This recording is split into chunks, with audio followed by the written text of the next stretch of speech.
오늘 제가 여러분에게 왕으로 기름 부음 받은 복음 사업가 제목으로 먼저 말씀을 좀 나누겠습니다. 한번 따라합시다.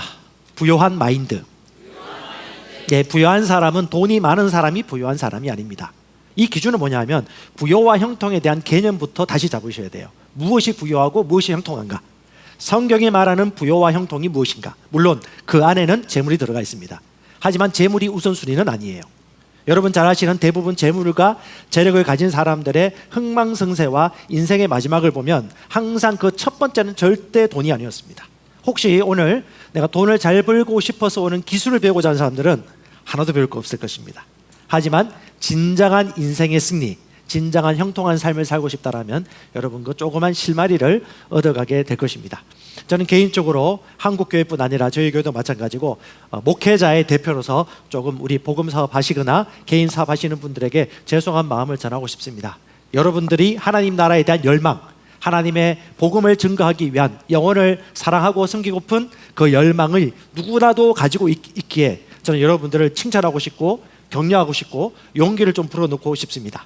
그럼에도 불구하고 지금까지 수많은 교회나 전통 종교 지도자들은 돈을 버는 사람들을 가리켜서 돈을 밝힌다라고 정죄하거나 하나님의 사업을 하지 왜 돈을 벌고 있다라고 그들을 비난하고 비판하거나 혹은 잘못된 일이 있으면 당신이 하나님께 헌신하지 않아서라고 그러면서 그들을 이분법적인 종교관으로 끊임없이 정죄하고 비난하고 비판했던 것들을 제가 대표해서 죄송하다는 마음을 전하고 싶습니다.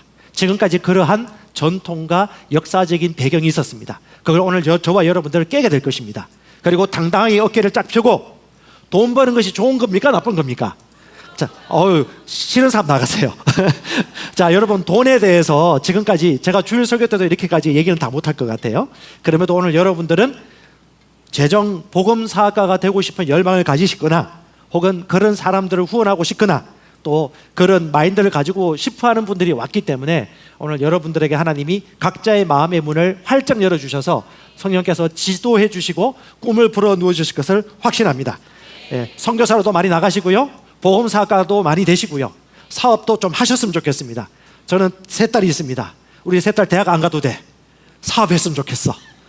근데 그게 제 마음대로 됩니까? 원해야 되고 마인드도 있어야 되고 기술도 있어야 되고 갈망도 있어야 되는 건데, 그래서 저희는 특별히 아이들 셋 다 따로 정규 학교는 따로 보내지 않았습니다. 독특하게 생각하고 접근해가지고 홈스쿨링을 했고 자기주도 학습했고 독학사하고 학점원행제 해서 지금 첫째 같은 경우는 3학년에 편입했는데 대학 가고 싶어서 보낸 거예요. 우린 대학 가지 말라고, 엄마가 그렇게 가지 말라고 안 가도 된다, 대학원 공부해라 라고 했는데도 불구하고 자기는 대학 가고 싶대요. 간판이 중요하대요. 뭐 어떻게 좋아한다는데 가야지 뭐. 예, 우리는 그런 생각 안 해요. 가도 되고 안 가도 되고 관계는 없어. 아빠 엄마는 거기서 목매이지 않는다.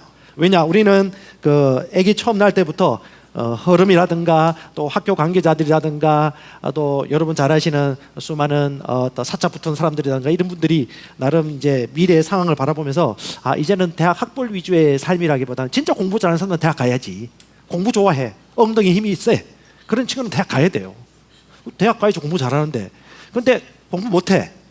근데 억지로 가외시켜.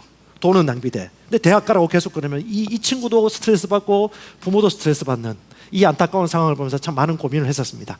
하나님이 각 사람을 향한 부르심이 있습니다. 사업으로 부르심 받았다면 사업으로 나가셔야 돼요. 돈을 버는 게 너무 즐겁다, 그리고 그것이 나의 딱 적성이다, 맞다 싶으면 그런 분은 돈을 벌러 가야 됩니다. 그것이 영적인 것입니다. 아멘.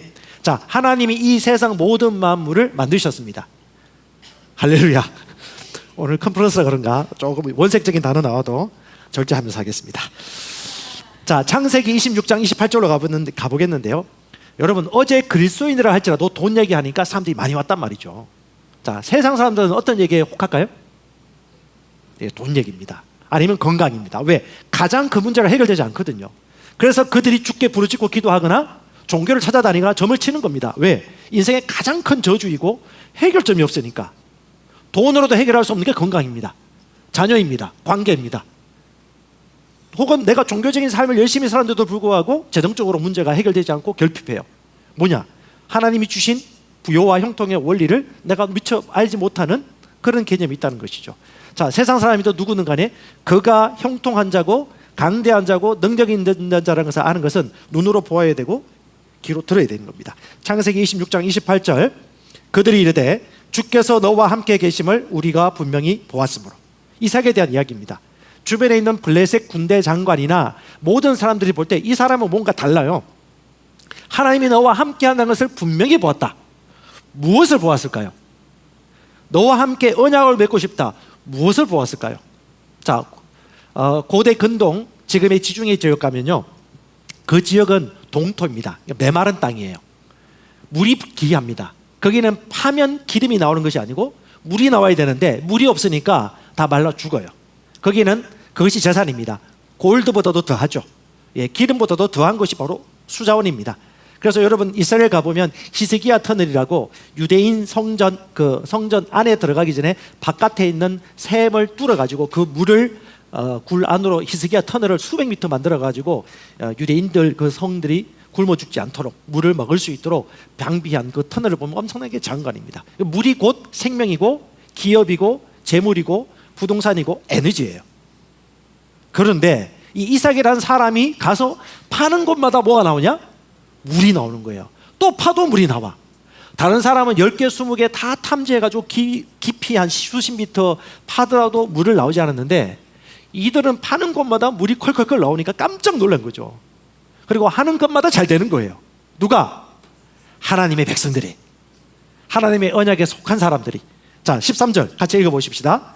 그 사람이 창대하고 왕성하여 마침내 거부가 돼요. 왜 이들을 주목했느냐? 뭔가 신이 함께하고 있다라고 그들이 인정할 수밖에 없는 것이 뭐냐면 The man began to prosper. 예, 부요해지기 시작했어요. Continue the prospering. 계속 부요함을 유지해가요. 한 번 하고 끝나는 부요가 아니야. 계속해서 형통하고 마침내 became very prosperous. 마침내 엄청난 거부가 된 것이죠. 자, 그 다음 절에 어떤 내용이 따라가게 될까요? 엄청나게 부유해졌어요. 돈이 많아졌어요. 큰 부유를 형통을 이뤘다고 소문이 나기 시작했습니다. 그 다음 따라오는 게 뭘까요? 예, 시기질투입니다. 바로 그 다음 절에 14절에 보면 이들이 시기질투해가지고 쫓아냅니다. 다른 데로 가라고. 그래서 다른 골짜기로 갑니다. 근데 거기서 파는 곳마다 뭐가 나온다? 물이 나와요. 소문이 번집니다. 가는 곳들마다 잘 돼.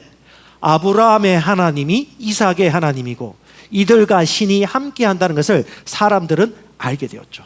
여러분, 이 세상의 기업가들이나 이 세상에 있는 모든 돈을 가지고 사업을 영위하고 있는 비즈니스 멤버들이 가장 고민하고 힘들어하는 게 뭔지 아십니까?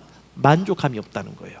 돈을 벌어도 만족함이 없고 큰 집에 살아도 만족함이 없고 가족이나 자식들이나 너무너무 외롭고 힘들고 인생의 문제를 그렇게 가지는 이유는 뭐냐 하면 진정한 복과 형통과 부요가 무엇인지를 발견하지 못했다는 것입니다. 여러분, 하나님은 영과 혼과 몸으로 사람을 지었습니다. 하나님은 우리 혼이 잘된 같이 네가 모두 범사가 잘되고 네가 건강하기를 원한다고 말씀하셨습니다. 아멘. 하나님께서는 우리를 복받기 위해 만드셨습니다. 그리고 복을 주셨습니다. 세상 대표님들이 고민하는 게 있대요. 사업이 안 돼서 고민되겠죠. 사업뿐이겠습니까? 다른 문제가 걸켜서 고민되어지는데 그때마다 그들이 고민하는 것이 뭐냐? 복받고 싶어서, 문제 해결하고 싶어서, 잘 되고 싶어서. 그런데 여러분 기억하십시오. 그리스도 예수 안에 거듭난 사람들은 이미 복 받았습니다. 성공하기 위해 열심히 사는 자가 아닙니다. 이미 성공한 자입니다. 이미 형통한 자입니다. 이미 건강한 자입니다. 우리는 산꼭대기에 이미 세워져 있습니다. 하나님은 하늘에 속한 모든 복을 우리에게 주셨습니다. 이건 마인드가 달라요. 자, 여러분, 정보 지식과 마인드는 다릅니다. 정보는 있을지언정 마인드가 결핍되면 그 정보는 얼마 가지 못합니다. 마인드가 부유한 자는 따로 의식화하지 않아도 돼요. 그는 이미 부유한 자이기 때문에 그는 부유한 삶을 삽니다. 어제 홍 회장님 만나서 제가 느낀 바는 그것입니다. 그는 이미 월드 베스트를 가지고 있어요. 숫자는 나타나지 않았어요. 하지만 보이지 않는 그 마음의 마인드셋은 이미 부유한 마인드를 가지고 있었습니다. 제가 아는 어떤 분을 얼마 전에 만났습니다. 그분들은 처음에 결혼 생활이 거의 위기적경이었습니다. 근데 얼마 전에 만나서 얘기를 하는데 너무 행복하다고 그래요. 그분 안에는 진정한 안식이 있었습니다. 진짜를 말하라고 말할 필요 없었어요. 그의 마음에는 그것이 충만했습니다. 저와 여러분들은 부유한 자입니다. 부요함은 부유해지기 위해서 얻는 것이 아닙니다. 부요한 자가 부요함을 누리는 것입니다. 마음이 건강한 자는 건강하게 삽니다. 마음이 부요한 자는 부요한 삶을 삽니다. 아멘. 이것이 복음입니다. 세상에 처음에 만들어지기 전부터 이 세상은 아무것도 없었지만 하나님이 보이지 않는 말씀, 파동, 주파수, 음파를 통해서 이 세상의 새로운 시대를 창조했어요. 그 가운데 수많은 원소들이 서로 결합되어서 물질을 만들기 시작했습니다. 그것이 바로 믿음의 원리입니다. 이 세상에 있는 모든 광물, 자연 다 누가 만드셨나? 하나님이 만드셨습니다. 그분이 만드신 책이 무엇이냐? 성경입니다. 이 말씀이 성경은 영이고 생명이라고 말합니다. 건강이라고 말합니다. 아멘. 그러므로 이 안에 우리 성공의 비결이 있습니다. 제가 한 5가지 얘기할 텐데요, 시간이 많지 않아서 사투리 안 쓰면서 빨리 해보도록 하겠습니다. 죄송합니다. 세상은, 첫 번째, 세상은 그리스도인의 삶을 통해 그리스도를 봅니다. 다시 말합니다. 세상은 여러분의 삶, 우리의 삶을 통해서 그리스도를 보지, 여러분이 열심히 기도하거나 열심히 교회 생활하거나 열심히 헌금하는 거 보지 않습니다. 삶을 가장 많이 살아내는 시간, 그곳이 그리스도가 나타나는 것이고 그곳이 우리가 가치를 창출하는 것입니다. 따라서 삶은 영적이다. 가장 힘든 삶이 뭔지 아십니까? 교회에서는 있는 척 하는데 세상에 나가서는 너무 괴로운 거예요. 집에서는 힘든데 교회 나와서는 있는 척 하는 거예요. 이게 이중적인 삶입니다. 그건 뭐냐? 하나님이 말씀하신 삶과 내 삶이 다른 거예요. 너무너무 힘들어요. 노이로제 걸립니다. 인생에 스트레스가 팍팍 쌓여요. 왜? 해결되지 않으니까. 교회에서 난 이런 사람 같아. 근데 집에 오면 암울해. 왜 그러냐? 하나님의 말씀이 말하는 내 마인드와 내 삶의 실제가 일치되지 않기 때문에 그렇습니다. 우리는 오늘 그걸 끊을 것입니다.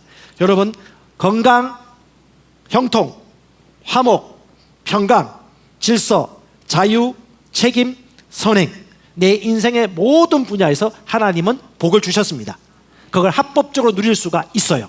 그걸 내가 지금 물질화시키지 않았고 누리고 있지 못한다면 말씀으로 가시면 되고, 오늘 마음을 하나님께 새롭게 두도록 결단하시면 되겠습니다. 하나님께서는 지금 학교 가운데서도 그런 사람을 일으키길 원합니다. 가장 강력한 사람이 누구입니까? 교사입니다. 리더입니다. 그리고 믿음의 동료들과 그런 관계를 맺을 수가 있습니다. 학교에서는요, 그렇고 일터에는요, 기업가 리더가 이 하나님의 아름다운 형통의 문화와 복음의 능력을 전파할 수가 있습니다. 뭐 화이트 칼라, 블루 칼라, 핑크 칼라, 골드 칼라, 수많은 칼라들이 있어요. 우리 화이트 칼라는 일종의 이제 사무직 직원들, 사무직에 일하는 사람들 얘기하는 것이고요. 블루 칼라는 노동이나 생산직에 일하시는 분들입니다. 핑크 칼라는 소위 말하는 좀 서비스업이죠. 직접 사람들 만나거나 서비스를 베푸는 업종을 얘기하는 것이고, 골드 칼라는 새로운 유망 직종, 아이디어와 기획을 하고 소위 말하는 IT라든가 금융이라든가 새로운 업종을 얘기하는 것입니다. 그곳에서도 하나님의 형통과 하나님의 영광이 나타나도록 하나님이 원하세요. 누굴 통해서? 그리스도인의 삶을 통해서, 결과를 통해서, 향기를 통해서, 형통케 살아가는 삶을 통해서. 여러분 중에 유튜버 인플루언서 있습니까? 그 사람이 여기서 콘서트 한다, 수백 명이 올 것입니다. 이 세상은 그렇게 올라가요. 이들은 자본주의 원리를 따라 살아갑니다. 근데 그 자본의 흐름을 잡고 있는 자들이 누구냐면 대부분 불신자들이고, 하나님의 생명을 모르는 자들이 잡은 이유는 무엇이냐?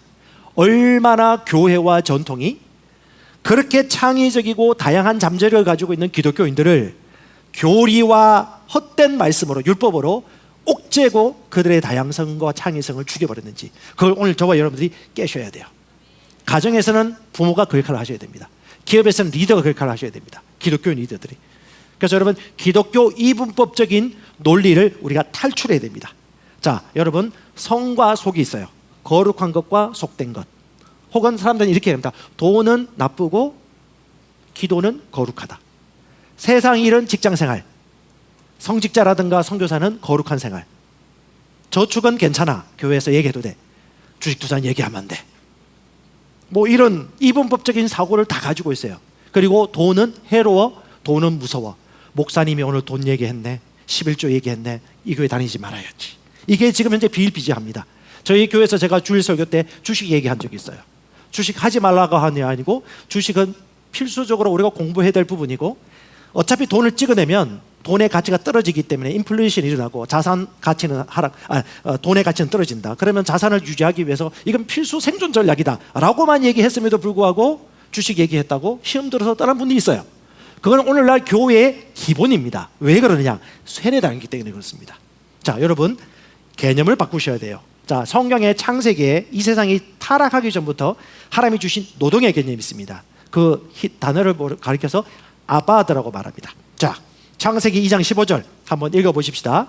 여호와 하나님이 그 사람을 이끌어 에덴 동산에 두어 그것을 경작하며 지키게 하시고, 여기서 경작하다라는 단어가 아바드라는 히브리어인데 세 가지 의미가 다 있습니다. 노동하다, 일하다, 섬기다, 다른 사람을 섬기다, 그리고 하나님을 예배하다는 의미가 있어요. 노동함으로 말미암아 하나님을 예배하는 겁니다. 다른 사람을 사랑하고 섬김으로 말미암아 하나님을 예배하는 겁니다. 하나님을 예배하는 것이 바로 아바드입니다. 이 말은 무슨 말입니까? 우리가 노동을 열심히 하여서 노동의 결과로 재정과 돈의 가치를 창출하는 것은 뭐다? 하나님을 예배하는 것입니다. 다른 사람을 섬기기 위하여 사랑함으로 그들을 위해 수고하고 선행을 베푸는 것이 뭐다? 하나님을 예배하는 것입니다. 기부하는 것이 하나님을 예배하는 것입니다. 때로는 야근하면서 하나님이 주신 이 직무를 통해서 아름다운 가치를 창출하기 위하여 애쓰고 힘쓰고 땀을 흘리는 것이 뭐냐? 하나님을 예배하는 것입니다. 오늘 여러분 이 분야에서 결론이 나셔야 돼요. 하나님이 주신 신성한 일들은 세상 일과 하나님의 일이 구분이 뭐냐? 그게 종교적 이분법에서 나온 세뇌당한 것입니다. 이걸 떨치지 못하면 절대 형통하며 살 수가 없습니다. 왜? 그것은 세속적인 것이기 때문에. 하나님이 지으신 모든 것은 아름답지만 내가 인간의 율법과 정죄의식을 가지고 그 이분법적 시각으로 하나는 옳고 하나는 그러다고 본다면 절대 우리는 하나님이 주신 부요와 형통을 다 가질 수가 없습니다. 그래서 두 번째, 세뇌당한 그리스도인들이여 깨어나십시오. 한번 고백합시다. 깨어나자. 네, 오늘 감사합니다. 반응 잘해 주셔서. 자, 긍정적 욕망의 힘 책, 아까 제가 가져가라고 부신들 꼭 한번 가져가시기 바랍니다. 자, 욕망에도 두 가지가 있어요. 긍정 욕망이 있고 부정적인 욕망인 탐욕이 있습니다. 자, 교회는 욕망을 다 깔아뭉갰습니다. 긍정적 욕망도 뭉갰고 부정적 욕망은 당연한 거고요. 어떤 분은 이 긍정적 욕망의 힘이란 욕망이라는 단어를 썼다고 해서 이 책을 싫어하시는 분도 있더라고요. 이게 감각 느낌입니다. 욕망이라는 자체를 싫어해요. 여기서 말하는 긍정적 욕망이 무엇일까요? 우리는 긍정적 욕망에 대해서 T.L. 오스본 목사님이 복음 전파자입니다. 20세기 여러분 잘 아시는 복음 전파자 많이 있지만 오스본 목사님은 아프리카 가운데 새로운 피조물의 계시를 많이 전하신 분이신데 그분이 했던 내용은 딱 이것입니다. 하나님이 우리에게 주신 잠재력은 하나님이 우리 안에 주신 성공이다. 성공은 하나님의 아이디어다. 성공을 말하기를 주춤하거나 눈치 보지 말아라. 성공은 하나님이 주신 축복이다. 그리고 성공에 대해서 말한다고 해서 다른 사람에게 정죄받을 것을 생각하면 여러분은 절대 성공할 수 없습니다. 왜? 종교에 기속되어 있기 때문에. 하나님이 지으신 모든 것은 때를 따라 주님이 선하게 지으셨습니다. 그리고 복음사업가의 자부심은 뭐다? 그리스도의 피값이다. 예수께서 이 모든 것들을 속량하심으로 말미암아 우리가 선하게 재생산하고 다시금 하나님의 말씀으로 아름답게 창조할 수 있도록 우리에게 기회를 주셨다. 그래서 여러분 사업하시는 분들 어깨 펴십시오. 때론 힘들고 어려울 수 있겠지만 여러분들을 축복합니다. 여러분은 잘 되셔야 돼요. 싫어요? 잘 되셔야 돼요. 아멘. 다른 사람 잘 되기 싫어요? 축복해 주셔야 돼요. 그리고 여러분들을 통해서 하실 일들이 아주 많습니다. 다시 말하지만 여러분 왕과 제사장 사명을 알아볼 건데 이제 왕의 시대가 되었어요. 여러분 이 사고방식에서 탈출하셔야 됩니다. 중세 계급 사회는 끊임없이 돈을 벌거나 상업주의에 종사하고 있는 사람들을 그들은 끊임없이 멸시하고 종교 성직자들만 자기의 아성을 가지게 되었습니다. 그래서 그들이 볼 때 인간의 혼을 개발시키고 자기 적극적인 주도적인 사고방식, 자기 개발하는 사람들을 엄청나게 만연사상하고 핍박하고 소위 그 주주사회에서 퇴출시켰어요. 그러다 보니까 이들이 어떻게 하냐면 하나님이란 단어, 성령님이란 단어를 직접적으로 표현할 수가 없었죠. 그래서 그 자리를 대신하여 종교가 들어왔습니다. 가난한 것이 거룩하다. 돈 버는 것은 속된 것이다. 라고 말하면서 성직자 상위 계급들은 세상의 부와 권력과 탐욕을 가지고 그들은 축적하기 시작했고 이들은 성경 읽지 못하게 했습니다. 무지하게 만들고 세뇌시켰죠. 이것이 거룩한 것이다. 여러분 잘 아시는 십자군 원정 때는요, 당신이 죽었던 그 가족이 더 좋은 곳에 가기 위해서 당신은 이방인들을 죽이고 십자군 원정에 떠나가야 됩니다. 그리고 1517년에 마틴 루터에 의해서 95개조 반박문을 선포하고 이신칭이, 즉 율법으로 선행으로 말미암아 구원받는 것이 아니라 예수를 믿음으로 구원받는다는 이 교리가 오기 전까지는 완전한 암흑 시대였어요. 그때 이후로부터 하나님의 메시지가 선포되기 시작했고, 여전히 아직까지도 다 해결되지 못한 재정적인 감옥이 있는 것입니다. 그래서 이들은 끊임없이 얘기합니다. 물질적인 부여가 늘 타락하게 할 거야. 조심해라, 조심해. 위험하다, 위험해. 혹시 이런 생각 가지고 있는 분, 오늘 그것을 깨시기 바랍니다. 콘스탄틴이 교회가 권력이 쟁탈하기 시작하면서 교회의 지배계급이 생겼습니다. 그들이 어떻게 했냐? 공공의 부를 그들이 다 거머쥐게 되었고, 다른 사람들은 아무것도 모르도록 무지하게 급빈청 서민으로 만들었고요. 세금을 탈취하고요. 가난함은 겸손하다. 그리고 돈을 사랑함이 일만하게 뿌리다 라고 하면서 성경을 배운 적이 없으니까 악한 것이라는 이런 문화를 퍼뜨렸습니다. 여러분 아시겠지만 초대교회는요, 핍박이 있었지만 그들이 살아갈 수가 없었어요. 왜냐하면 예수 믿는 사람들이 로마 황제의 핍박을 했기 때문에 가족들도 배반을 했습니다. 그래서 어떻게 하냐면 돈을 가지고 있는 자산가들이라든가 사업하시는 분들이 자기의 재산을 팔아가지고 이들에게 필요한 식량을 공급해 주었어요. 그들이 그 일을 해준 것입니다. 가장 위험하고 가장 힘겨운 때 그 재물이 그 역할을 하신 거예요. 그런데 여전히 지금 기독교인들 같은 경우는요, 이분법적 사고를 자기는 안 가지고 있다고 생각하는데 그런 생각을 가지고 있어요. 제가 이번에 나트랑에 갔는데 한 사업하는 형제를 만났습니다. 제가 알고 있는 목사님이에요. 목사님이란 직분을 숨기고 있습니다. 사업을 너무 잘해요. 마인드 자체가 딱 사업가 마인드예요. 열심히 일을 해. 그리고 뭐 마케팅도 잘하고요, 뭐 인플루언서도 됐고요. 그리고 그쪽에 한인들 대상으로 해서 끊임없이 코칭을 하고 뭐 사업적인 그 아이디어를 얘기해 주는데, 야, 그 장사꾼의 기질이 보이더라고. 야, 이분은 진짜, 내가 솔직히 이분은 목사님 안 되기 잘했어. 진짜 장사하기 잘했어. 왜? 너무 그쪽이 뛰어나. 하나님이 부르심이야, 내가 봐도. 왜냐? 여러분 장사 잘하시는 분들이나 또 사업하시는 분들 중에는 친절하지 않아요. 직관적이거든요. 그냥 상대방이 상처받든 안 받든 내가 하고 싶은 말은 다 해. 그러면 상처받으면 목회 못해요. 다 상처받은 사람밖에 없거든. 그러니까 상처 좀 덜 받게 하는 사람이 목회를 해야 돼. 이 사람은 목회하면 안 돼. 사업 아이템 얘기할 때마다 옆에 사람들이 상처받기도 하고 뭐 시기 질투하기도 하죠. 그 얘기 하더라고요. 자기가 어떤 좋은 방송을 가지고 올렸더니 갑자기 그 비밀 댓글이 올라왔더래. 네가 잘 되면 두고 보자. 그게 현장이에요. 돈을 잘 벌면 시기 질투 일어납니다. 그건 뭐 사람의 심리죠. 근데 아무리 봐도 이 마인드가 너무너무 좋더라고. 부유한 마인드야. 그리고 자기가 벌어들인 것들의 수익을 철저히 하나님 나라와 의를 위해서 또 마음에 갈망이 있거든요. 영적 갈망. 방언기도도 열심히 했던 친구예요. 그래서 그 갈망이 있어서 법인을 만들어가지고 그게 나온 돈은 절대 다른 데 쓰지 않도록 선교 사람들이라든가 필요한 사람들의 목적 헌금을 할 수 있도록 철저히 준비를 하시더라고요. 그래서 너무 난 계속 박수 쳐줬어요. 립 서비스가 아니었습니다. 잘했다. 이 말이 무슨 말인고 하니, 너 목회하기보다 이게 잘했다 이런 의미였어요. 직접 얘기하지 않았지만 너무 잘했다고. 당신 너무 진짜 이것이 맞다. 그리고 이것은 예배이고 이것은 목양이고 이것은 선교이다. 그가 얘기하더라고요. 내 삶을 통해서 하나님의 복음을 나누고 싶다고. 그런데 마지막에 그 얘기하더라고요. 또 한편으로는 교회사 가고 싶은 거야. 왜냐? 사업이란 것이 복음을 전파하거나 직접적으로 교회 교육을 하거나 말씀을 가르치는 것보다 그렇게 거룩한 영적인 사역이라는 생각들 다 가지 못하고 있다는 거예요. 여러분, 무엇이 거룩한 것입니까? 수많은 사람들이 그런 생각을 가지고 있어요. 돈 벌었다고 얘기를 못해. 주식에 대해서 얘기도 못해. 정죄당할까 봐. 사람 시선이 어떻게 될까 봐.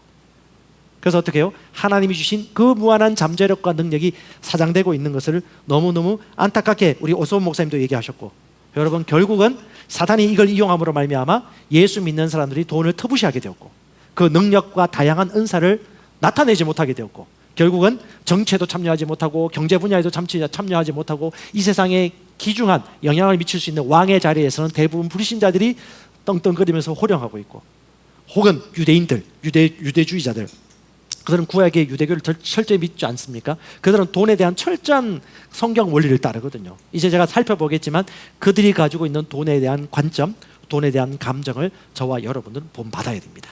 물론 그들은 복음이 없어요. 예수가 없기 때문에. 그런데 저와 여러분들은 거듭난 사람이기 때문에 성경이 말하는 돈에 대한 관점과 감정을 정확하게 숙지하고 그걸 느끼면서 하나님이 우리에게 주신 부르심을 위하여 쓰임받을 수가 있을 것입니다. 자, 세 번째, 그래서 성공은요 하나님의 아이디어입니다. 자, 여러분 생각하라 그러면 부자가 되리라는 책이 뭐 읽어보신지 모르겠습니다. 여러분 잘 아시는 나폴레온 힐이라는 자기 성공 철학 혹은 자기 개발의 최고의 어떤 역서라고 보여지는 책인데요, 이 나폴레온 힐은 앤드류 카네기라는 그 당시 최고의 부자를 만났습니다.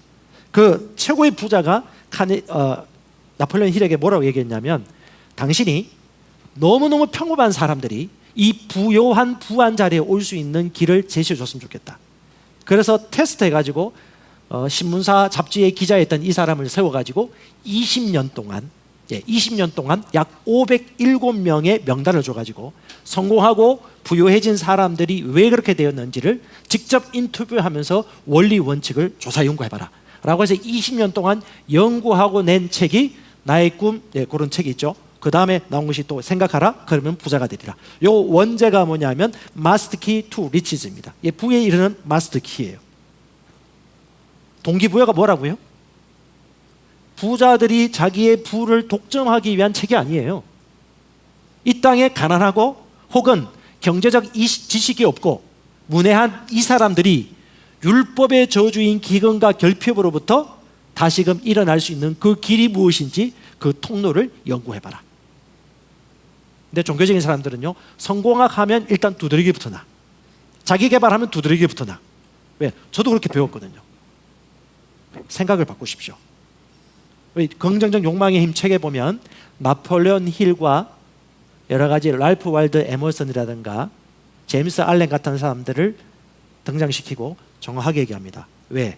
이 사람들은 희생자들이다.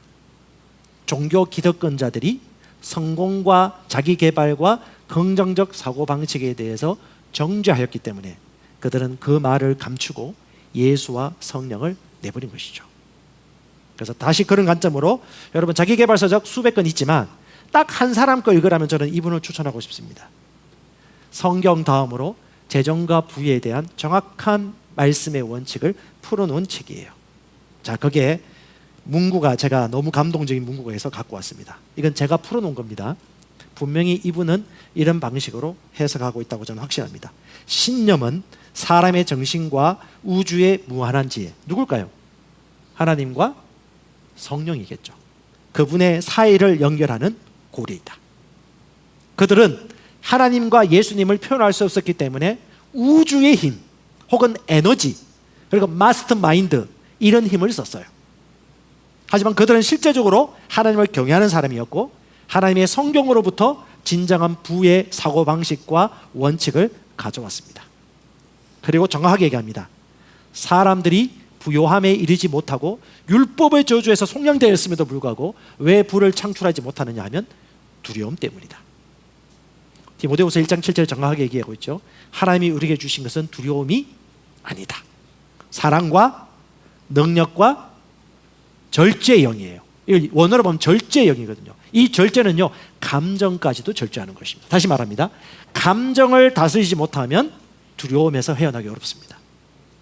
감정을 다룰 수 있다면 우리는 행동까지 바꿀 수 있고, 감정을 다룰 수 있다면 물질화 시킬 수가 있습니다. 그 감정이 뭐냐? 보이지 않는 영역이에요. 소위 말하는 하나님께 속한 것들입니다. 그래서 성공학을 쫓는 수많은 세상 사람들은 이 비밀을 몰라요. 나폴레온 힐이 얘기하고자 하는 것이 그냥 성공학의 원리, 경영 원리를 얘기하는 게 아닙니다. 그게 플러스 큰 알파가 있어요. 그게 뭐냐? 바로 거룩한 믿음과 하나님입니다. 거룩한 본성을 얘기하고 있습니다. 그래서 여러분, 오순 목사님 다시 한번 얘기합니다. 이기는 원리. 훈련되지 않고 그리스도인들이 아무리 기도를 많이 한다라도 사업 원리를 적용하지 않는다면 영성과 관계없이 형통하지 못한다. 그래서 우리 나폴레온 힐이 특별히 가장 먼저 첫 번째 부요한 형통의 원리를 뭐라 하냐면 PMA 이 원칙을 지금 사용하고 있는데 뭐냐면 Positive Mentality Attitude예요. 긍정적 사고를 가진 태도입니다. 여러분, 이 긍정적 사고를 가지면 어떤 일이 벌어지느냐? 베타 엔돌핀이 돌기 시작합니다. 몸이 건강해져요. 그러니까 하나님이 주신 마인드가 뭐냐? 할 수 있거든 옳은 것을 생각하고 긍정적으로 생각하고 할 수 있다 하면 된다 해보자. 어이 이게 뭐냐면 새마을 운동, 새마음 운동의 기초에서 나온 노래들이에요. 뭐냐? 믿는 자에게 능치 못할 일이 없다. 아멘. 이 새마음 운동의 정신이 성경의 원리가 박정희 대통령을 만난 조영계 목사님의 그 메시지를 통해 가지고 이게 새마을 운동으로 펼쳐지게 된 것이거든요. 이거 어떻게 해요? 보이지 않는 영역에서 이미 부요한 마인드, 그리고 개발과 성공의 마인드를 가지고 그들이 그 자리를 차지하기 시작한 것입니다. 그런데 지금은 수많은 종교와 전통이 어떻게 해요? 이걸 탐욕이라고 정죄시하면서 예수 믿는 사람들은 경교 분리, 경제와 교회가 분리시켜버렸어요. 수많은 기업들이 나올 수 있고 수많은 예술 창작가들이 나올 수 있음에도 불구하고 그 신학의 전통에 세뇌 박혀가지고 돈 가진 사람들은 욕심 부린다고 오히려 정죄하는 마녀사냥을 했다는 것이죠. 여기서 여러분 반드시 탈출하셔야 됩니다. 어떻게 해요? 학습해야 돼요. 공부해야 됩니다. 오늘 제가 여러분들이 나눠주신 설문지가 솔직하게 답해보세요. 그리고 시간이 부족할 거예요. 몇 시간이 걸릴 수 있습니다. 집에 가서 꼭 한번 체크를 해보시면서 나는 솔직히 어떤 감정을 가지고 있는지 한번 살펴보시기 바랍니다. 한번 고백하십시다. 우리는 진정한 복을 받았습니다. 정주영 씨가 쓴 이 땅에 태어나서 하는 자서전을 한번 읽어보십시오. 미포 조선소에 아무것도 없던 그곳에 이 세상 최고의 거대한 조선소를 세울 수 있었던 이유는 무엇입니까? 거북선 만들었던 자기 조상의 그 거북선 종이 돈을 가지고 아무것도 없는데 돈을 가지고 오잖아요. 그 안에 꿈이 있었고 도전정신이 있었고 보이지 않는 영적인 꿈을 실천했다는 것이죠. 여러분 그 서정신 씨, 셀트론 회장 같은 경우는 거의 뭐 파산해가지고 죽을 지경이 돼가지고 도피하다시피 미국에 갔단 말이죠. 미국에서 죽으려고 하고 인생에 낙이 없어가지고 어떡하나라고 하는 그 가운데 갑자기 바이오 업계에 제약회사 간판이 보이더랍니다. 그걸 보고 바이오 업계에 발을 들이고 난 다음에 지금 셀트론을 창업하게 된 거예요. 그래서 그렇게 해서 뭐 경제적 용어로 극성의 법칙이라고 말합니다. 한 면에는 죽음이고 저주야. 근데 또 한 면은 축복과 기회가 있는 거예요. 그런데 우리 그리스도인들은 뭡니까? 그리스도 예수 안에 자는 결코 정죄함이 없고 그리스도 예수 안에 자는 세상을 이긴 자이고 믿는 자는 능치 못할 일이 없다는 믿음의 기회를 가지고 있지 않습니까? 아멘? 우리 어제 회장님도 얘기하셨지만 할 수 없는 이유를 얘기하기보다는 할 수 있는 이유를 찾고 어떻게 하면 이 문제를 해결할까라는 문제에 대한 반응하는 태도가 얼마나 중요한지 얘기해주고 있습니다. 최순일 권사님이 그 얘기하더라고요. 이 양반, 남편이죠. 남편은 너무 긍정적이라고. 문제가 그렇게 어렵고 힘든데도 다 될 거라고 긍정적으로 일단 본대. 그리고 말부터 한대요. 그게 뭡니까? 마인드셋입니다. 부유한 자의 마인드. 부유한 자는 부유한 마인드를 가지고 있습니다. 그래서 여러분 이기는 원리는 다시 말하지만 기도한다고 해서 재정이 오는 것은 아닙니다. 여러분 치유 같은 경우는 우리가 믿음으로 받아들이면 나타납니다. 하지만 재정 분야는 하나님이 주신 믿음의 원리가 있어요. 그것이 바로 창세기 26장 12절 이삭의 형통의 원리입니다. 가나안 땅에 머물러라. 기근이고 물이 없어요. 여러분 물이 하나도 없는 메마른 땅에 어떻게 씨앗을 심습니까? 근데 주님이 거기 심으라고 했거든요. 그래서 그는 그 땅에서 용기를 내어서 땅에다 씨를 뿌립니다. 기도만 하면 안 돼요. 씨를 뿌려야 돼요.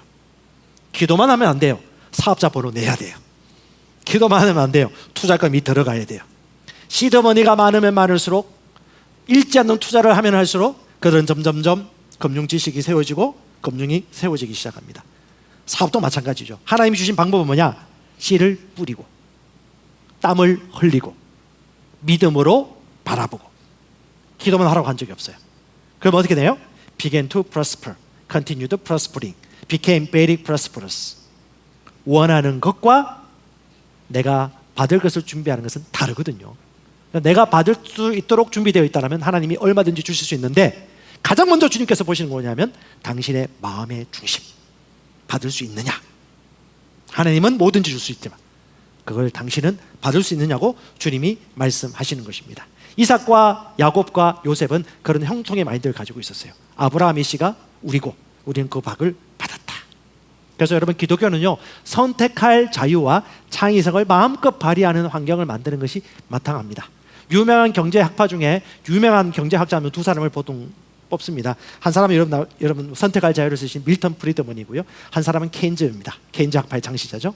여러분 케인즈는 시장 경제의 모든 것을 맡기기보다는 국가가 개입해서 돈을 최대한 많이 찍어내고 국가의 공적인 사업을 많이 함으로 말미암아 부를 창출하는 그런 접근을 가지고 있습니다. 돈을 많이 찍어내면 자산 가치가 하락하게 되어지죠. 그럼 물가는 올라갑니다. 여러분 기초소득 25만 원 그리고 여러분 이제 쿠폰 이제 나올 때 너무 좋지 않습니까? 맛있는 거 사 먹을 수 있잖아요. 하지만 조금 있다가 무슨 일이 생길까요? 물가가 올라갑니다. 내가 가지고 있는 100만 원이 이제는 50만 원처럼 가치가 줄어들기 시작합니다. 내 자산은 점점점 줄어들죠. 그래서 밀턴 프리드먼, 시장 경제에 맡기자고 주장했던 이 사람은 이 케인즈 학파가 따르는 공적인 국가 개입을 통해서 돈을 많이 찍어냄으로 말미암아 경기를 부양하는 이 정책은 알코올 중독과도 같다고 얘기하고 있어요. 술을 처음 먹으면 너무 기분 좋아. 근데 마지막은 안 좋아. 먹어보신 분들 알죠? 그래서 자유주의 경제 원리를 추구하는 이 성경적인 원칙을 따라가는 사람들은 최대한 개인의 자유를 존중해주고 그들이 심고 거두는 선택한 것에 대한 책임을 줄 수 있는 이 부분에 대해서 최대한 자유를 주면 결국 뭐냐? 금주를 하게 되고 술을 안 취하고 처음엔 고통스러워. 재정을 아껴야 되고 가치 투자를 해야 되고 인재를 양성해야 되고 하지만 마지막에는 좋을 것이라고 얘기하고 있습니다. 이것이 뭐냐? 하나님이 만든 창조 원리에 좀 가까운 그런 이론이라고 볼 수 있으면 좋을 것 같습니다. 창세기 1장 26절에 하나님은 우리를 하나님의 형상대로 만들으셨습니다. 우리의 형상, our image예요. 성부, 성자, 성령이에요. 인격적인 존재고요. 선택할 수 있고요. 선택한 것에 대한 책임을 자기가 지는 겁니다. 철저하게 아담을 자유를 줬어요. 그리고 선악을 알게 하는 나무의 열매 선택하도록 기회를 주었습니다. 아담과 하와는 악을 선택했습니다. 그 결과를 철저하게 받았어요. 땅이 저주를 받고요. 그들은 고통을 겪게 되었습니다. 스트레스 받게 되었고요. 수명이 줄어들게 되었고요. 땅이 저주를 받고요. 해산의 수고가 더 많아졌습니다. 저와 여러분들에게 하나님께서 그 저주에서 우리를 벗어나게 하셔서 올바른 것들을 보고 선택할 수 있는 기회를 다시 주셨습니다. 통치권을 주셨어요. 그게 뭐냐? 우리가 선택할 수 있는 권리, 돈을 벌 수 있는 권리, 나눠줄 수 있는 권리, 내가 한 만큼 책임질 수 있는 권리를 주신 것이죠. 여러분 갈수록 M2 통화량이 늘어나게 될 겁니다. 앞으로 몇 년 안에 어떤 경제 위기가 올지 몰라요. 준비하셔야 돼요. 누가? 기독교인들이. 세상 사람들은 다 준비하고 있어요. 기독교인들이 이것에 대해 문외한다라면 내가 빚을, 부채를 서서히 줄여가는 것하고 자산을 지키는 것하고 재정을 흘려보냄으로 말미암아 선교하고 복음을 전파하고 영혼을 살리는 데 있어서 우리가 무엇보다 이 경제적 분야에서 절대 패배자의 삶을 살아가면 안 되는 겁니다. 우리는 깨어 공부하고 분별해야 됩니다.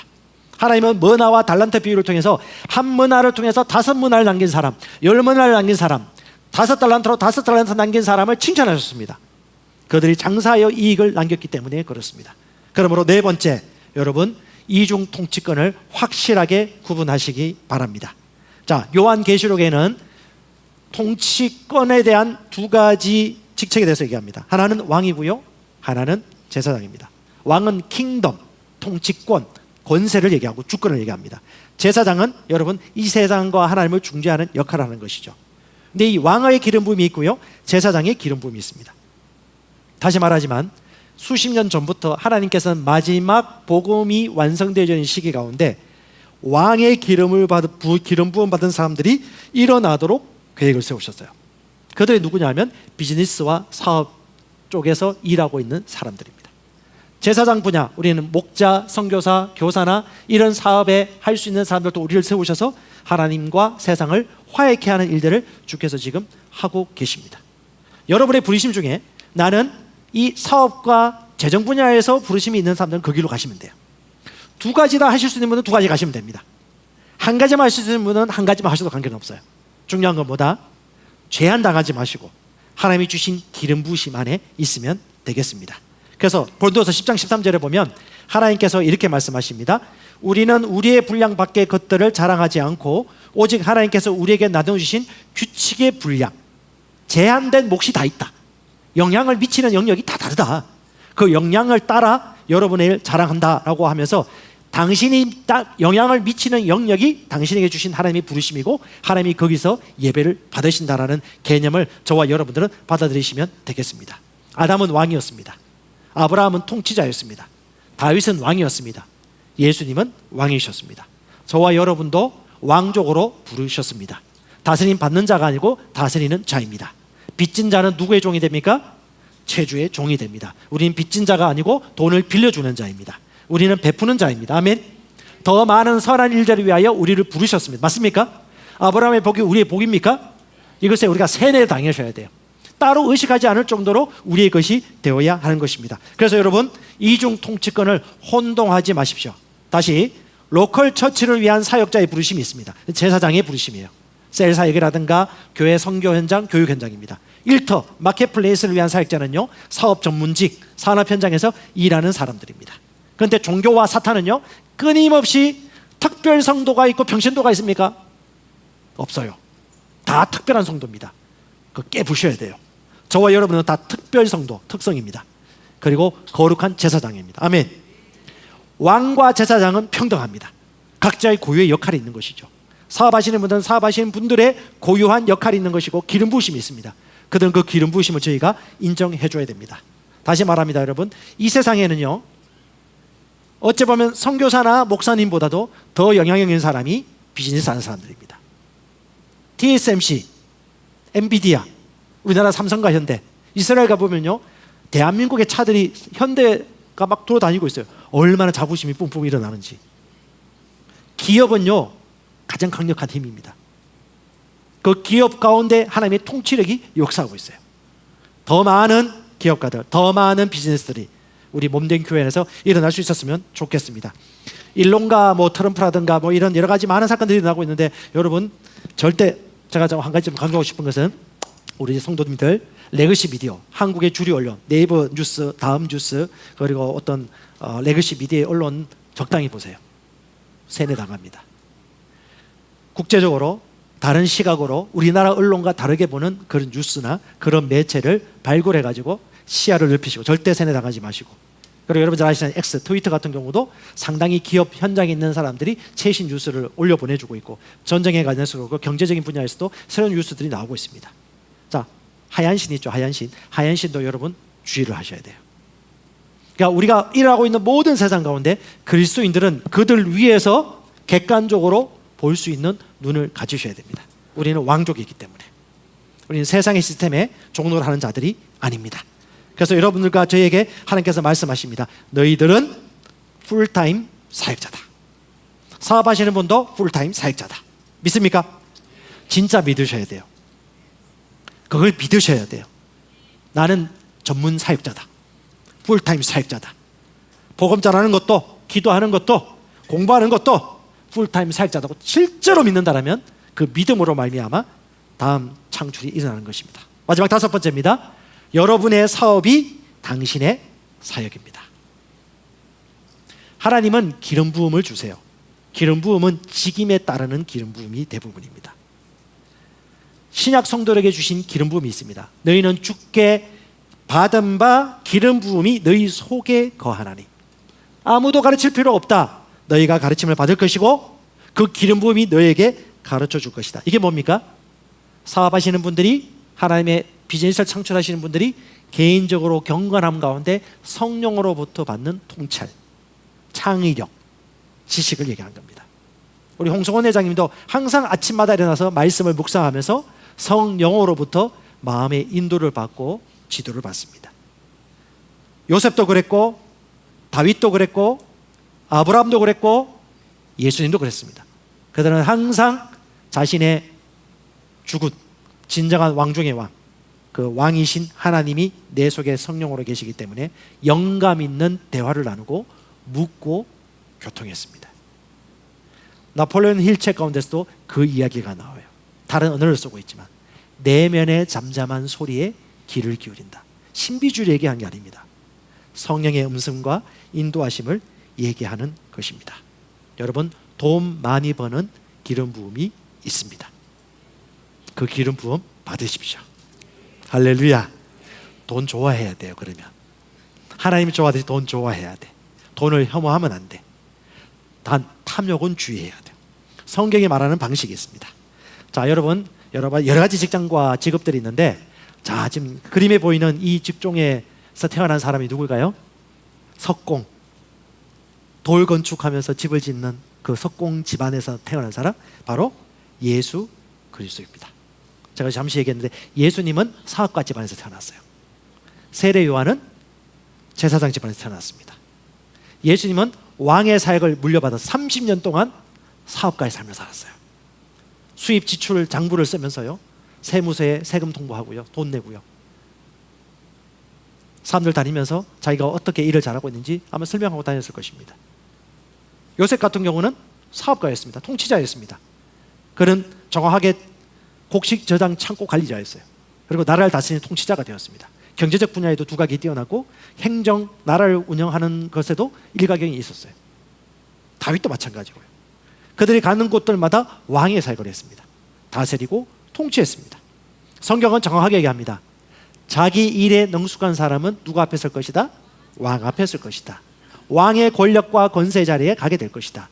그는 그 능력을 행하게 될 것이라고, 천한 자 앞에 서지 않을 것이라고 하셨습니다. 그래서 예수님은 사업가셨어요.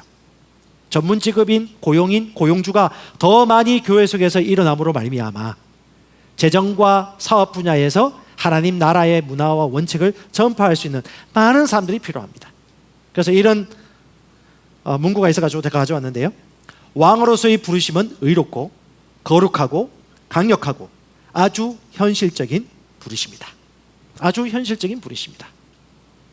재물을 다스리는 자는 삶을 다스릴 수 있는 능력을 많이 가집니다. 성경이 말하고 있는 대로 보시면 돼요. 자, 사도행전 6장 3절에 성경에 보면 집사들 이야기가 나옵니다. 근데 이 집사는요, 후대 우리 교회가 지은 이름이고요, 집사라는 이름이 없어요. 7명을 뽑습니다. 사도들이 뽑습니다. 자, 그들의 성격이 무엇이냐? 첫 번째, 그들은 사도들은 아니었습니다. 그냥 성도들이었어요. 다음, 그들은 정직하고 성령 충만했습니다. 그 성도들 중에 정직한 사람, 그리고 성령 충만한 사람 7을 뽑아요. 스데반, 디바니, 스데반, 빌립, 보르고로, 이 사람들 7명을 뽑습니다. 그리고 이 7명들을 면면을 대체로 살펴보면 연구학자들이 조사해 보니까 아마도 평신도이면서 전문 직종이나 사업을 하거나 직장인이 아니었을까라고 예측하고 있습니다. 근데 여러분, 놀라운 일들이 벌어져요. 이 7명의 사람이 우리가 생각하는 안수 집사라고 세운 게 아니에요. 교회의 직임을 따라준 게 아닙니다. 그냥 사람들이 너무 많아지니까 헬라파 유대인, 히브리파 유대인 과부들이 구제가 잘 안 되니까 돈 맡겼습니다. 재정도 관리하면서 그 돈을 어떻게 잘 분배해서 이들이 구제를 잘할 수 있도록 7명이나 썼던 이유가 뭐예요?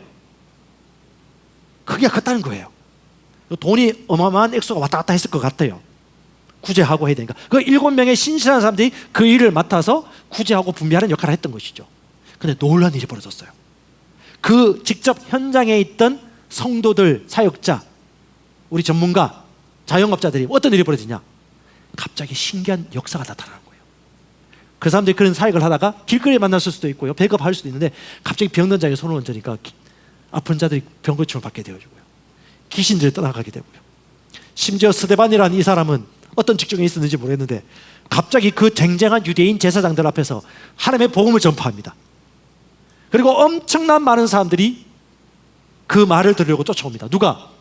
이 세상의 제사장이라 하는 사람들이 성도들의 그 메시지와 복음 메시지에 열광하면서 귀를 기울여 순종하는 거예요. 이런 일들이 예수 그리스도의 시대에 일어난 것입니다. 자, 다시 말합니다, 여러분. 지금 이 시대 마지막 예수님이 오실 날이 오고 있어요. 마지막 때에 회복되어야 될 최고의 영역이 어떤 것이냐? 바로 이 왕의 기름 부음을 받은 기업가들과 비즈니스와 산업 현장에 있는 사람들이 일어나는 것입니다. 이 일도 주께서 지금 이룩하고 있어요. 어찌 보면 진짜 주인공은 누구냐? 바로 이 왕들입니다. 저와 같은 제사장적 역할을 하는 교사나 저희 같은 경우는 여러분들을 세우고 여러분들을 인정하고 여러분을 파송해야 됩니다. 지금까지 너무 무시했어요. 수많은 교회에서. 하나님이 다시금 그런 자가 일어나기를 원하고 있습니다. 여러분들의 기업과 여러분 사업이 그냥 여러분 잘 먹고 잘 살기 위해서 하는 게 아니에요.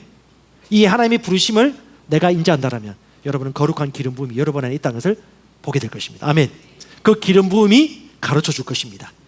내가 무엇을 해야 될까? 주님은 속에서부터 일하시지 경제 상황으로 일하시는 분이 아닙니다.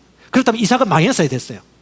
기근이 있음에도 불구하고 하나님이 떠나지 말라는 말씀을 듣고 씨를 뿌렸을 때 하나님이 기적을 일으켰거든요. 전년 대비 1000%의 총 수확량을 거두게 하셨습니다. 이게 뭐 하나님이 하시는 일들이거든요. 그래서 이런 사람들은 내가 아니고 하나님이 하셨다는 것을 진짜 인정합니다. 겸손해요. 그리고 끝까지 얘기해요. 내가 한 것이 하나도 없다고. 저 나타나에서 만난 그 사장도 나한테는 자기가 한 것이 없다고, 자기가 한 것이 없다고. 그 7의 말이 아니었어요. 실로 그는 겸손하게 그렇게 고백하고 있었어요. 그래서 참 감사했습니다. 더 잘 될 수밖에 없네. 너무 잘 대접받았어요. 치킨도 많이 사주고 보너스도 많이 주고 맛있는 밥도 사주고 곳곳에 사장님 있으면 얼마나 좋아? 할렐루야. 예, 그래서 결과를 보십시오. 예, 사도행전 6장 5절에 이런 사람들을 선택해서 택하고 세우고 기도하고 안수하여 보냈습니다. 결과가 어떻게 되냐? 기적과 이적이 나타났고요, 제자들의 수가 늘어나고요, 제사장들도 순종했습니다. 자, 역사적인 이야기 한 가지만 좀 하도록 하겠습니다. 저도 이번에 준비를 하면서 참 가슴이 뜨겁기도 했는데, 여러분 미국 같은 경우는 한 30년 40년 전부터 이런 복음 사업가의 비전과 사역이 엄청나게 활성화되었어요. 이런 비전을 가지고 있는 목사님들이나 제사장들 그리고 왕들의 기업들이 엄청나게 연계하면서 참 미국이 큰 땅이에요. 큰 나라예요. 배울 게 너무너무 많습니다. 그 안에서 그런 사역들이 아주 다양한 형태로 지금 사역되고 있는데, 그 뿌리가 이미 있었더라고요. 1857년에 미국의 엄청난 영적 부흥이 일어났는데, 그 영적 부흥을 일으킨 사람이 제사장이 아니었어요. 왕의 역할을 하는 사업가였습니다. 자, 제르마이어 켈빈 람피어라는 사람인데 1809년생이에요. 이 사람이 사업을 하다가 하나님께 기도하면서 인도를 받았어요. 하나님 무엇을 할까요? 라고 인도받는데 하나님께서 기도 모임에 대한 인사이트를 준 거예요. 그래서 그가 만날 수 있는 사람 누구예요? 사업하는 사람들이란 직장 사람들이겠죠. 그래서 그 사람들을 불러서 기도 모임을 시작하기 위해서 인쇄 전단지를 만들어 가지고 산업 현장에 있는 사람들 같이 기도합시다, 같이 나라와 민족을 위해 기도하십시다 라고 뿌렸는데, 처음에는 1명에서 4명, 처음에 혼자 기도했답니다. 모여가지고 나라와 민족을 위해서 그리고 산업 전상에 있는 사람들 위해서 기도를 했는데, 첫 번째 날에 4명이 왔어요. 그런데 그 다음 주에 20명, 40명이 모이기 시작한 겁니다. 그리고 나중에 지역마다 이 기도 모임이 폭발적으로 증가해가지고 수백 명이 모이고, 나중엔 결과론적으로 100만 명 이상이 예수를 영접하는 사건이 일어나게 되어집니다. 어디냐? 캐나다, 영국, 스코틀랜드, 웨일즈, 엄청나게 많은 이들에게 영향을 미쳤고요. 이 사역의 부흥의 영향을 통해 가지고 여러분 잘 아시는 찰스 스펄전, D.L. 무디, 그리고 중국의 선교사 허드슨 테일러 같은 경우는 이 영향을 받아가지고 이 복음을 전파하는 사역에 헌신하는 일들이 많이 벌어졌습니다. 누굴 통해서? 비즈니스 하는 사람을 통해 가지고. 그가 성령인도 받았어. 하나님의 말씀에 쓰임 받도록 되어진 것이죠. 하나님이 이런 사람을 통해서 일으키는 이 영적인 흐름들을 마지막 세대가 가까이 오면 올수록 왕의 기업가들이 일어나기를 주께서 원하신다는 거죠. 로열 패밀리, 실제로 로열 패밀리예요. 진짜 그 마인드를 가지고 있는 그 사람. 아브라함 보십시오. 아브라함 사업가에다가 목장주에다가 부동산 소유자, 금은 투자자. 객관적으로 보십시오. 요셉 관리직에다가 이집트 총리했다고 물류창고 총책임자. 쿠팡 얘기를 따라 했는가? 예. 그리고 여러분 T.D. 제이커스 운명이라는 책 있죠. 그 책을 쓸 당시에 제이커스가 직업이 뭐냐? 목사님이에요. 베스트셀러 작가, 그때 25권 이상 썼고요. 엔터프라이즈 경영자였고요. 교회 설립했고요. TV 선교 프로그램 진행자였고요. 영화도 제작했습니다. 커뮤니케이션 강사도 했습니다. 그렇게 해서 여러분 잘 아시는 그 유명한 동교부의 교수 앤서니 로빈스가 이런 얘기했습니다. 인생을 생각하는 방식을 이 사람이 완전히 바꿔놓았다. 뭘 바꿨다고요? 인생을 생각하는 방식. 그리스도인이 이렇게 활동해도 돼? 마땅하지. 마땅하지. 아브라함은 그 당시에 최고의 권력가였습니다. 통치자였어요. 집에서 태어나고 길린 사람이 300명 넘었다니까요. 그 아브라함의 복을 로마서 4장에 신약 성도들에게 합법적으로 줬다고 얘기하고 있습니다. 그 아브라함의 복이 저와 우리 안에 있습니다. 아멘. 할렐루야. 믿습니까? 보이지 않는 것에서 시작합니다. 시간이 가고 있네요. 진짜 마무리할 때가 된 것 같습니다. 창세기 26장 28절 다시 한번 반복하십시다. 왜 주변 사람들이 이삭을 주목했습니까? 그들 안에 뭔가 있다는 것을 보았기 때문에. 그래서 언약을 맺고 싶어 했어요. 하나님을 알고 싶어 합니다. 맹세를 하고 싶어 합니다. 왜? 그들 안에 뭔가 있다. 신이 함께하고 있다. 하나님이 함께하고 있다. 이것을 표현하고 있는 것이 우리 나폴레옹 힐 책에 나와 있는데 제가 한번 읽어드리겠습니다. 이걸 여러분 사업가들 요 마인드셋을 붙잡으십시오. 기업 기술 말하는 게 아닙니다. 우리의 중심 사상을 얘기합니다. 너의 믿음. 행복은 물질의 소유에 있는 것이 아니라 물질을 자기 표현의 수단으로 사용할 수 있는 특권에 있다는 것을 일깨워 주었다. 누가? 그분과의 만남이. 제가 해석한 겁니다. 그들은 이미 나에게 베풀어진 재산에 대해 감사를 표하는 하루 일과라는 점을 주목하기 바란다. 나지막하고 조용한 목소리가 내 이성의 힘보다 훨씬 뛰어나다는 것을 확신했다. 복 받기 위해서 사는 게 아니었어요. 이미 그분이 주신 복, 이미 그분이 베풀어 주신 물질, 그것에 대해서 묵상하고 교제하고 감사하고 찬양하는 진정한 부요한 자가 무엇인지를 우리에게 표현해 주고 있습니다. 물어봤습니다. 주님, 제가 무엇을 할까요? 여러분, 골방에서 들으십시오. 거기서 시작합니다. 하나님이 우리 안에 내가 해야 할 그 일들을 분명히 제시할 것입니다. 세상은 시끄럽습니다. 하지만 우리 내면은 잠잠하고 평안합니다. 자, 우리 시간이 되어서 마무리하겠는데요. 이제 끝나고 난 다음에 한 10분 정도 쉬고 우리 기업가들 소개를 좀 하고요. 또 설문조사를 좀 하도록 하겠습니다. 한번 고백하도록 하겠습니다. 나는 산 꼭대기에 있습니다. 나는 복 받았습니다. 나는 부유한 자입니다. 나는 건강한 자입니다. 내가 그런 자로 태어났기 때문입니다. 아멘.